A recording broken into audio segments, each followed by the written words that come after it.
And we are back. Welcome to the daily space weather, folks. Looking at the sun in 193 angstroms, we see 0 sunspots. We see low solar activity. North Pole coronal hole is looking huge. Otherwise, not a lot of features here. Here's a 304 angstroms view, and we can see a couple filaments here. Pretty interesting one in the south there as well as in the northeast. Let's look at the southern one.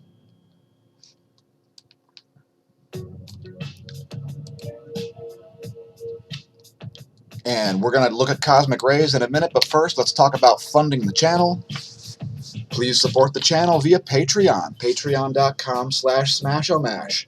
YouTube pays us exactly nothing for these videos. We need funding in order to keep the comment and content coming as we predict things and forecast things long before any other channel on the entire internet. If you'd like to get that information before everybody else, before these YouTube videos exist, please support us on Patreon. We're trying to start a nonprofit organization before New Year's Eve to make your donations tax deductible. So again, please fund the channel via the links below the video, any possible way that you can, as we're tanking over here, folks, and we need funding. Let's move on to cosmic rays. First, apatity. And there's the apatity neutron monitor. And there's the Barentsburg neutron monitor. We did see a spike on the 11th at Barentsburg. Next we'll go to Athens. Why click it once when you can click it 3 to 5 times? Oh yeah. Gonna smash a mouse, gonna smash a keyboard, gonna smash a computer. There's the Athens neutron monitor. And we see a big spike there on the 12th. Next we'll go to Mexico City. And by the way, we do have links to this cosmic ray data site where you can see all the links you like. Anyway, there's the situation for the past 30 days at Mexico City. Next we'll go to Moscow. Excuse me. And there's the Moscow neutron monitor. Perhaps that same cosmic ray spike there occurring a little earlier at Moscow as the world turns. Next we'll look at Oulu, as well as DOMC and DOMB Antarctica. There's Oulu, Finland. And here's DOMC Antarctica. And here's DOMB Antarctica. This cosmic ray flux alert brought to you by me at massive personal expense. And again, links to the network of cosmic ray stations website located below the video in the description. And looking at the real-time solar wind, we saw a recent shift here in the phi angle. Nothing to write home about. Also a shift in the BT/BZ at the same time. We did see a sudden spike here. It looks like another small little bit of plasma, like a small diffuse coronal mass ejection perhaps. Current solar wind density is quite low, 3.5 protons per cubic centimeter. Solar wind speed very low. Solar minimum conditions in effect 324 kilometers per second. And there's the data from ACE, looking quite corroborative.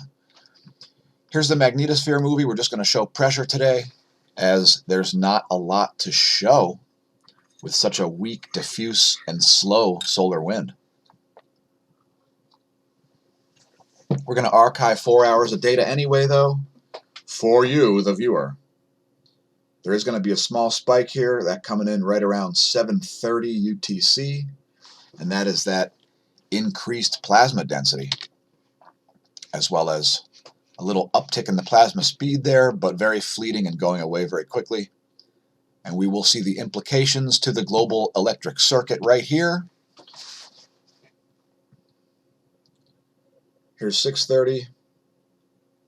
Here's 7 o'clock. And there's that spike coming in just after 7:30 UTC. Nothing to write home about. Let's move on to more stuff. Let's talk about spaceweather.com. Now, this site is how I initially got involved in studying the sun in depth, which I did at about 2002. Really spent very little time working on the sun in astronomy and physics classes in college. Anyway, spaceweather.com's got all kinds of interesting resources on it, such as meteor showers. So the Orionids are coming October 21st to 22nd, located right around the Orion constellation, very easy to see, right near Betelgeuse, in between Gemini, Taurus, Orion, in that area. Also, spaceweather.com has interesting information on the daily, so check it out, spaceweather.com. Here's this comet 21 Borisov. You can see a tail there, pretty interesting. Also, they do follow things like near-Earth objects, upcoming asteroid encounters, and so on. So check that out. Links in the description to this site. Also, 10.7 centimeter radial flux back down to 68. So not where it was before, folks, at 66. I drew in this orange line to show you what solar minimum is like in the 10.7 centimeter radial flux variable, which, by the way, is a variable that closely follows sunspot number.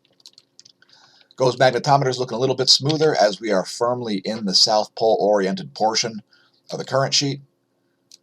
I'll show you what I mean here from the top view ecliptic plane field plot via the Gong 2 data. This 1 hour and 15-minute old data. And you can see the Earth's field force line is squarely in the red portion, which is the part of the current sheet charged by the South Pole, the solar polar South Pole field. There is a little bit of activity rising there. I can see some plasma suspension. Let me go to the last frame here. You can see some plasma suspension here right in front of stereo A. And by the way, I've checked stereo A. We don't see any coronal mass ejections facing the Earth at this time. Electron flux looking pretty in a normal range there. Slightly on the high side, nothing to really write home about. Relativistic electrons at greater than 2 mega electron volts in a pretty nominal range once again. Charging hazards are quite minor over places like Central America. X-ray fluxes very low. Very little activity on the solar disk. KP index has come up to 2 after we were at 0 for 15 hours in a row there. And here's the F2 ionosphere movies. And let's just analyze this.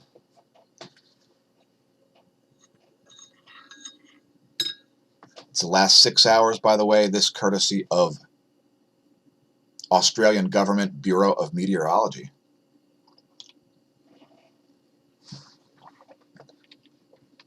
And the ionosphere is looking fairly normal here. Nothing to really write home about. Let's just bring up the latest image and move on to more stuff, as we're going to keep this one kind of short today, folks.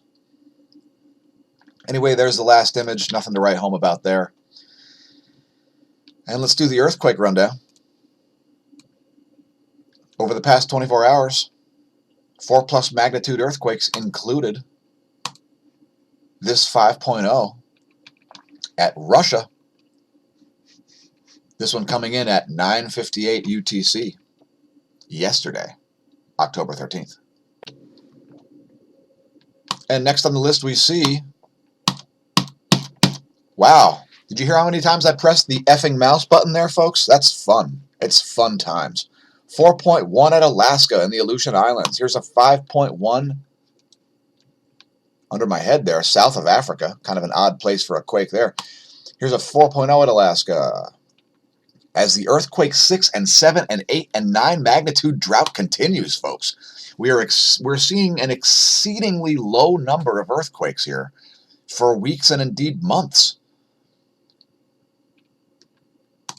Here's a deep quake, 4.4 magnitude at the Fiji Islands. That one nearly 500 kilometers depth. Here's a 600+ kilometer depth quake at Fiji, 4.6 magnitude, 612 kilometers depth.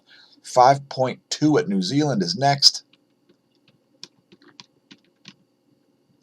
And finally, This one coming in about 4 hours ago from the time we made this video at least. And by the way, thanks to those of you who view the premieres live. We appreciate that. This 4.5 near the Fiji Islands at 520 kilometers depth. Let's look at the pressure maps at windy.com, who, by the way, has a fantastic mobile app. Perhaps install that on your smartphone, your junkware, your Google junkware device, or your Apple junkware device. Please leave a comment if your Apple junkware device has Google junkware installed on its stock. You know, stuff you can't remove. And I thought it was advancing, but now I don't know what it's doing.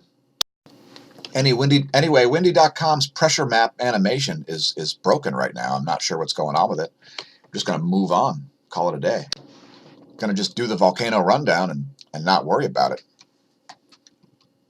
So here's a list for Monday, October 14th, 2019. Shivaluch exploding, producing an 18,000 foot ash plume. Mount Aso, 7,000 foot plume there, a small uptick from yesterday. Sakurajima erupted, produced a 10,000 foot ash plume. Mount Ibu, 7,000 foot ash plume there as it explodes. Krakatau remains on the list. Volcanic ash plume, 10,000 feet tall. Mount Semeru exploding, 13,000 foot plume there. Dakono exploding, 6,000 foot plume there. Revenador exploding, 15,000 foot plume there. Sabancaya exploding, 25,000 foot plume there. Copihu continuous emissions, and Novato State Chilean intermittent emissions. Where were you during the Hunter's full moon? The Hunter's moon, yes. We're less than 12 hours off of it, as we are in a gibbous waning 99.6% full moon. This one occurred at 5:07 p.m. yesterday.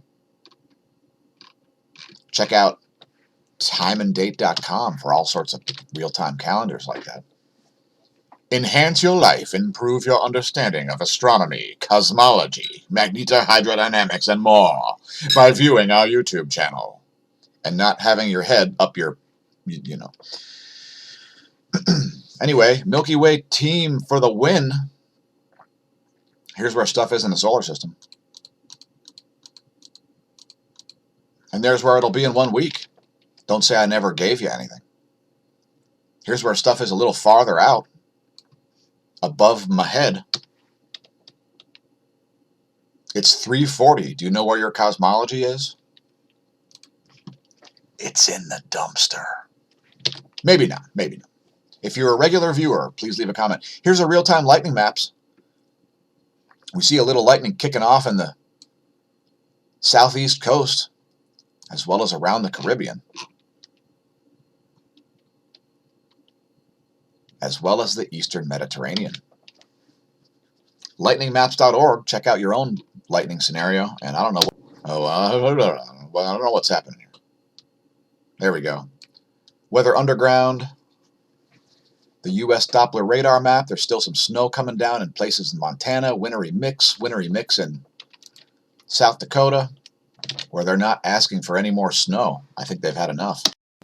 Here's a water vapor map, courtesy NASA GOES interactive weather satellites, and we do see finally the jet stream is pushing that low, where it's just sitting there and rotating over just north of Lake Superior there up in Canada. And let's do a zoom in of this spot here over Wyoming. And you see some moisture hanging out there. And let's do one more view. And there's the high-res water vapor scenario for the East Coast. Some sudden cloud nucleation happening there right off the coast of North Carolina, as well as some heavy convergence lines. So there's going to be air flight turbulence and so on in these regions, as we see a massive pressure gradient, especially right in here between this dry air and this moist air. Let's move on to more stuff, like the jet stream. And there are the western jets. Extreme meridional jet stream flow once again. We see big bends here. We see the jet stream blowing in the opposite direction. It's supposed to go west to east, folks. And when we look at the eastern jet, we're going to see some extreme jet streams in the southern hemisphere, as well as a very powerful area there in the western Pacific. You can see a big convergence there, right in this area. And let's move on to that's censored and that's a sinkhole. It's going to be short today, folks. Guess what?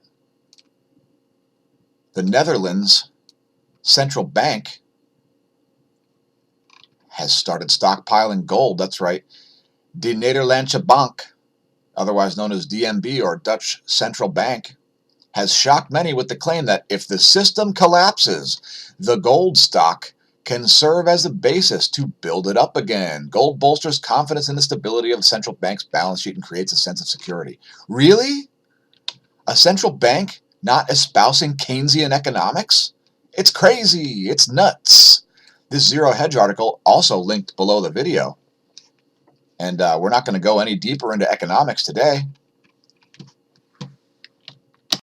And it's about that time, folks. We would like to remind you to please like and subscribe to videos if you enjoy the content on YouTube. Please share in your social media. We are absolutely stagnated regarding our subscribership. We do exist on other platforms like Minds.com and BitChute, where you can view the things. We will not get censored there. YouTube pays us precisely nothing for these videos. Goose egg. So if you want to see them continue to come out, please become a patron. As again, we're tanking, folks. So become a patron, support the channel. There are also links such as the Hemp Lucid Spaced Out campaign if you're in the market for CBDs. Thanks Smash team for being a crucial part of the channel, leaving comments and so on.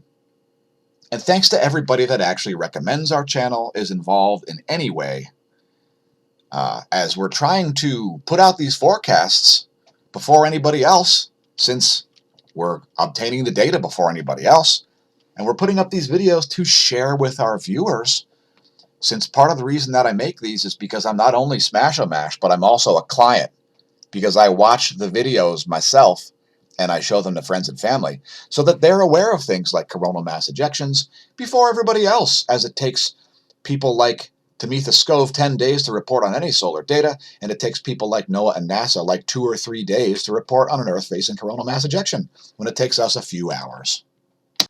So here's your bonus feature, which is the colorized magnetogram. And we see a complete lack of magnetic organization, nothing even resembling a sunspot or a plage. Here's a close-up of the north portion.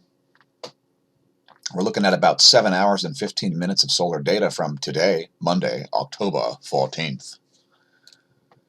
And there's the southern portion.